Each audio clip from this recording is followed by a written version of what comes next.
Conscience versus inconscient. Selon Descartes, la conscience est une évidence. Elle est ce qui résiste à sa démarche de doute systématique. Elle est donc une vérité première, une vérité fondamentale dont on ne peut pas douter. La conscience peut être vue comme la conscience immédiate de soi. Elle est l'intériorité du sujet qui se saisit lui-même. C'est donc une donnée immédiate. La conscience serait donc la connaissance immédiate de soi. La conscience peut être morale aussi. Très souvent, c'est ce qu'on signifie lorsqu'on dit par exemple « c'est pas de sa faute, il n'avait pas conscience de ce qu'il faisait ». L'homme aurait une sorte de conscience immédiate du bien et du mal, une sorte de voix intérieure, ou pour reprendre l'expression de Rousseau dans l'Émile, un principe inné de justice et de vertu. La conscience s'entend également comme « je ». Elle est ce qui colle à ma peau, si l'on peut ainsi dire, ce qui permet d'unifier, de créer une continuité entre tous mes états de conscience, et c'est ce qui garantit que j'ai le sentiment d'être la même personne qu'hier ou qu'il y a 10, 15, 20 ans. Elle crée donc un lien entre la diversité de mes états psychologiques et l'évolution constante à la fois de mes pensées, de mes désirs et de mon corps. Chaque sensation, pensée, désir, volonté est en fait redoublée dans et par la conscience. Quand je veux, j'ai conscience que je veux. Quand j'imagine, j'ai conscience que j'imagine. Ainsi, la conscience est en fait un redoublement du monde. En elle, mes actes, mes sentiments, les événements que je vis se reflètent. Et à ce titre, la conscience s'oppose à l'instinct qui est un comportement inné, automatique, inconscient et qui se définit par des actions déterminées, héréditaires. La conscience, en tant qu'elle est réfléchie, est aussi une marque distinctive de l'homme par rapport à l'animal et ses instincts. Freud va effectuer une véritable révolution dans le monde psychique. Il va prouver que le moi, si fondamental, si premier chez Descartes, que ce moi n'est en fait qu'à la périphérie d'un système complexe dominé par l'inconscient. C'est ce qui fera dire à Freud que le moi n'est pas maître dans sa propre demeure. Freud va développer sa théorie en 2 temps. Vers les années 1900 d'abord, il va distinguer 3 systèmes. Le système inconscient, qui est dominant, qui représente en quelque sorte la partie cachée d'un iceberg. Le système préconscient, qui contient notamment des informations qui ne sont pas conscientes, mais qui pourraient le devenir. Et puis la conscience, qui est en quelque sorte, si on reprend l'image de l'iceberg, la partie visible.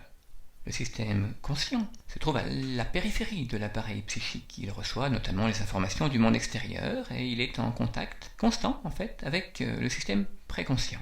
Le système préconscient, lui, contient donc des éléments inconscients, mais qui pourtant n'appartiennent pas à l'inconscient, car ces éléments sont accessibles à la conscience, comme par exemple ce qu'on appelle les souvenirs. Ce système, il est séparé de l'inconscient par ce que Freud va appeler la censure. La censure va refouler les pensées inconscientes, dont l'origine est souvent pulsionnelle. Le système préconscient-conscient est régulé par le principe de réalité. Enfin, le système inconscient contient des contenus refoulés qui se sont vus refuser l'accès au système préconscient-conscient, à cause donc de la fameuse censure qui effectue un refoulement. Ces contenus inconscients contiennent une énergie pulsionnelle qui cherche sans cesse à faire retour dans la conscience et dans l'action, mais dont l'accès se voit refusé à cause du refoulement, sauf dans le cas de compromis, après avoir été soumis à des déformations effectuées par la censure, comme dans le cas du rêve. Le système inconscient est dominé par le principe de plaisir.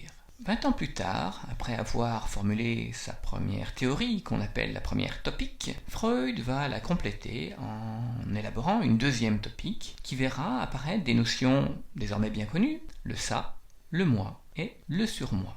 Le ça constitue le pôle pulsionnel de la personnalité. Ces contenus sont majoritairement des expressions psychiques de nos pulsions et sont inconscients. C'est le réservoir de l'énergie psychique que Freud appelle la libido. Libido qui veut dire désir, envie. Ce qui domine le ça, c'est le principe de plaisir, et à ce titre, le ça entre donc en conflit avec le moi et le surmoi. Le ça n'a pas de structure spécifique, c'est un véritable chaos. Le surmoi joue un rôle de censeur. C'est en quelque sorte le juge à l'égard du moi. On retrouve son expression dans la conscience morale ou dans la formation d'idéaux. Il se construit par intériorisation des exigences sociales et des interdits parentaux. C'est par lui que le refoulement des désirs s'effectue dans l'inconscient. Les exigences de ce surmoi pouvant être très grandes, elles peuvent occasionner des conflits entre le moi et le ça et être à l'origine de troubles de la personnalité appelés névroses. Le moi, comme on le voit, se trouve donc dans une relation de triple dépendance. Dépendance à l'égard des exigences du ça et de son principe de plaisir, du surmoi et aussi du monde extérieur, car le moi est dominé par le principe de réalité. Sa place est donc fragile au sein de la personnalité. Pour se préserver, il utilise la censure, qui va donc engendrer des mécanismes de défense. La cure psychanalytique doit permettre un renforcement du moi.